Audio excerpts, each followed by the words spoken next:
Hello, and welcome to this week's episode of the Pickled Disney Podcast. I'm your host and fellow Disney fanatic, Chris Vlasic, aka Mr. Pickle. And you can find me on Instagram under @MrPickle. That's @MRPKLE, and on X as @LegendaryPickle. Just a bit about myself before we dive into this week's episode. For those of you who missed me last week, I am a huge Disney fan. I'm married to my wife of almost 13 years, father of a wonderful 2-year-old little girl who I absolutely love. We live in North Carolina and we make it to Disney as often as we can. I am a part-time travel agent through through Enchanted Escapes Travel, who has been to Walt Disney World somewhere in the area of about 50 times. I grew up a huge Disney fan, and I converted my wife, who was not a Disney fan like I am. If you're interested in a no obligations quote for travel to any Disney parks, please reach out to me at pickledoesdisney@gmail.com. That's PICKLE doesdisney@gmail.com. And I would be happy to assist you with a no obligations quote and as your travel agent in any way that I can. And now for this week's news for Disney from a distance. Our first story today is for those of you who will be celebrating Mother's Day near the parks this year. Head on over to the Orange Garage area in Disney Springs to find a mom photo opportunity. It looks to be a very large decorated sign that just says mom. And there will be a cast member available on site Monday through Sunday to catch a fun photo. And if you happen to be there, but your mom is a bit further away, there will also be free seated postcards that you can send to wish her Happy Mother's Day. And then she can plant the card, which will grow into some beautiful flowers. This became available starting on April 26th and will run through Mother's Day on May the 12th. So head on over and check out that great opportunity. Our second story of the day, for those of you who are tech inclined like myself, head on over to YouTube at some point to check out YouTube tech influencer Marquez Brownlee of MKBHD fame. He has coverage of a rare trial of the Disney Imagineering Research Lab's HoloTile technology. Which, for those of you who didn't see this a few months ago, is a kind of crazy piece of technology that allows you to walk and move while sitting in place. If you go and check out his video, you can see some demonstration of that, as well as him being able to move around objects just with the movement of his hand, which is crazy. It looks almost like he's using the Force, which is just awesome for those of you who are Star Wars fans. He also sits in a chair and moves himself around with a PlayStation controller, which is also pretty crazy. He also got to take a walk around a virtual version of the park using the HoloTile and Apple's Apple Vision Pro headset, which is crazy. I can only imagine how expensive a setup like that would be, but who wouldn't want to just throw on a headset and be able to walk around the Disney parks? It just sounds crazy, and I'll be amazed to see what Disney and other tech companies and creatives can do with a technology like that. It's just insane. Our third story is that tomorrow on May the 1st at Disney's Hollywood Studios will be celebrating 35 years, which is crazy. I can remember being at Epcot's 35-year anniversary, and hopefully they celebrate it just as well as they did. For it, Disney has a line of 35th anniversary merch. This does include hats, t-shirts, Loungefly backpacks, and most of your usual suspects when it comes to Disney event merch. They will also be utilizing a virtual queue for the event, which will be taking place at the Stage 1 Company store near Muppet Vision 3D. If you're interested in any of the merch, the virtual queue will open on May 1st at 7 a.m. via My Disney Experience. Merchandise will be limited, and Disney is stating that a place in the queue will not guarantee the merch's availability. So if you do want something, be sure to have your fingers ready on My Disney Experience at 6:55 a.m. so you can get that coveted spot. I know if I was going to be in the area, I would be waiting in that virtual queue with everybody else. I love some merch, and just like everybody else, a hat or a t-shirt to commemorate an event sounds like fun to me. And of course, it sounds like money for Disney, which they can never quite get enough of. Our next story is continuing in Hollywood Studios. For those of you who have been looking forward to building your very own lightsaber in Galaxy's Edge at Savi's workshop, it has now been officially announced that moving forward, all reservations will have to be paid up front. This means that if you would like to book this special experience, you will need to pay the $249.99 plus tax up front. Each reservation will allow you to build one lightsaber of your own and grant you access for one additional person to go in with you. A lot of people have taken advantage of this to film the experience, but going forward, that is a fairly decent sized payment up front.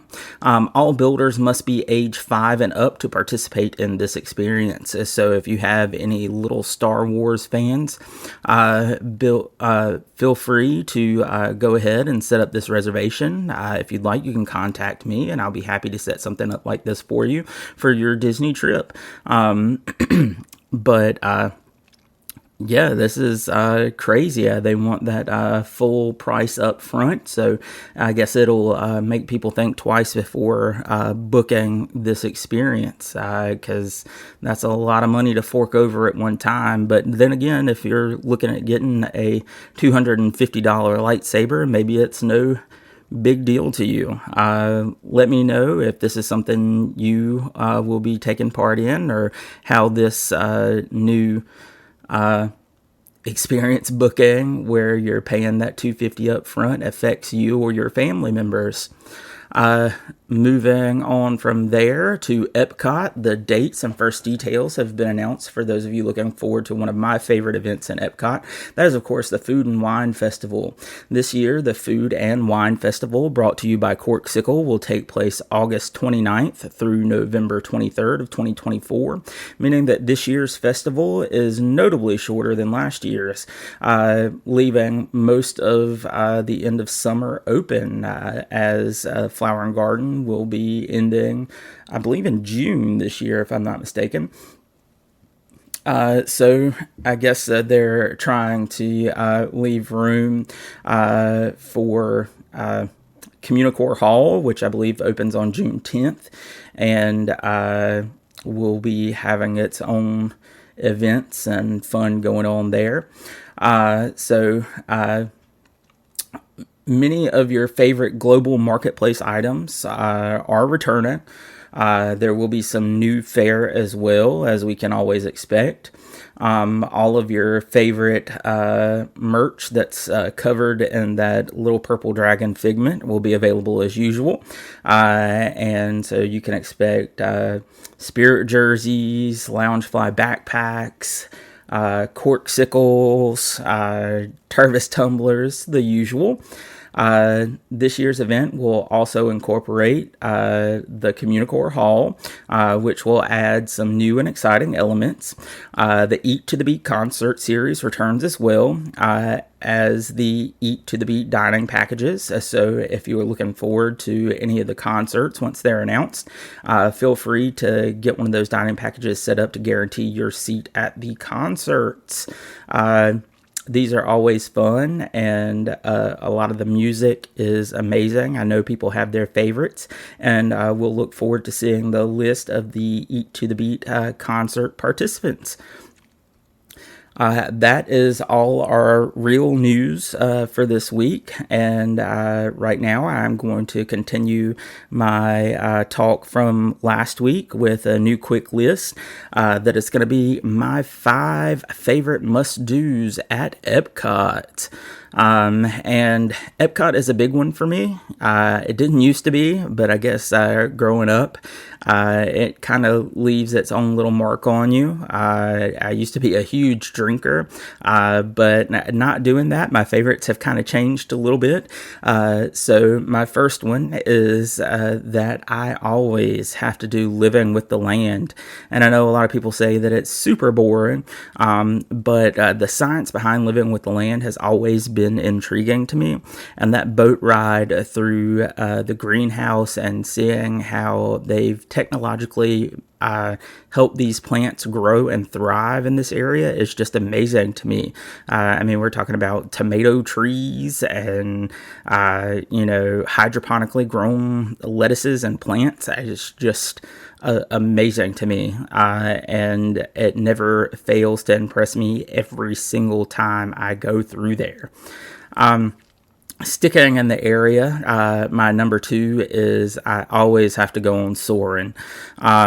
And granted, I'm not as big a fan as Soarin' Around the World. However, going through that line and getting in that perfect spot to be able to see the Soarin' pictures the way they were meant to be seen, and watching that little video from Patrick Warburton letting you know to take off your Mickey ears and place them below. It never fails to bring back some nostalgia for me. I know it's a lot of people's favorite ride, and that can include me. It is definitely one of my favorite at Walt Disney World, and it is something that I always have to do when I go to Epcot. My number 3 is still a little throwback from when I used to drink, and I always go lift when I go into the World Showcase. And I know there's all kinds of different opinions on this, but every single time I go, I take that lift into Mexico and go around that way. It just feels right to me. And on the occasions that I have had to go right, I just feel out of place. So always go lift. Always go to Mexico first. And then move on from there. My opinion, if you have a different opinion, feel free to comment. Let me know which way you go in the World Showcase first, and we can talk about it. Maybe you can convince me otherwise, but I doubt it. My next one sticks with the World Showcase. My number 4 is I always have to hit up Mitsukoshi in Japan, whether for the merch that they have there. I've always been a huge fan of anime and Pokemon in specific, just things that I don't normally see in a regular everyday run-of-the-mill store. I always have to go in there and check it out, whether it's that stuff, the traditional Japanese items that they carry there, as well as being able to check out the area where they carry traditional kimonos, also very cool. I know one of mine and my wife's favorite things to do there is to go to the area where they've got the Japanese imported foods and take a look and see what flavors of Kit Kat they may have at this time, or random popular Japanese candies that we're just not going to be able to find here in the States. It gives us an opportunity to really check something like that out, and it always excites us to go in there, and we always manage to hit it up and check it out every single time we're in Epcot. My number 5 is a no-brainer for me.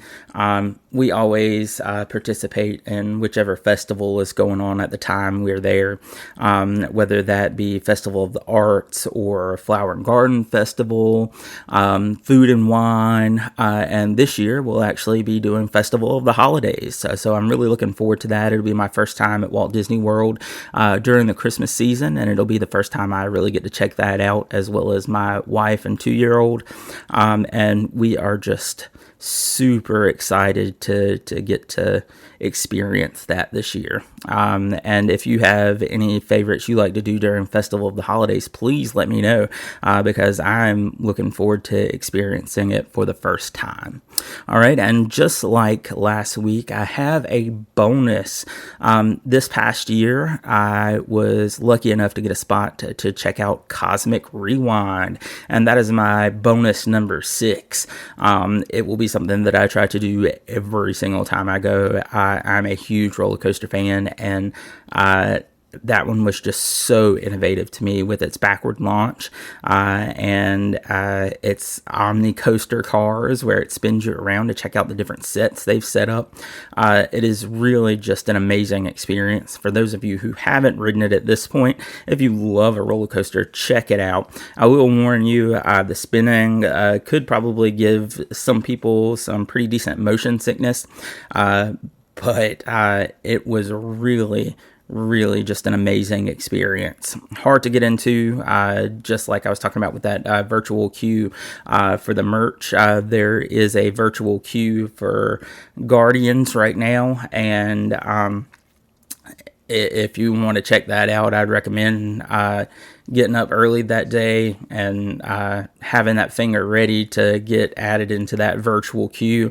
I was lucky enough to get in there, but if you did need to pay for that lightning lane, I would still recommend it. It is such a great ride, and you don't want to miss it if you're in Epcot. You just don't.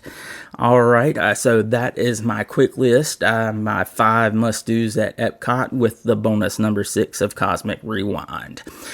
So that is going to wrap me up for today. This Disney fan is going to get on with the rest of his daily chores for the day. If you enjoyed what you heard today, please leave a comment about what you'd like to hear in the future, or let me know what your 5 must-dos are in Epcot. I would absolutely love to hear what you have to do when you're in the parks, and be sure to check out last week's episode if you didn't. If you'd like a no obligations quote on your Disney vacation, please send me an email to pickledoesdisney@gmail.com. That's PICKLE doesdisney@gmail.com. And I will see you real soon. Until next time, have a good one.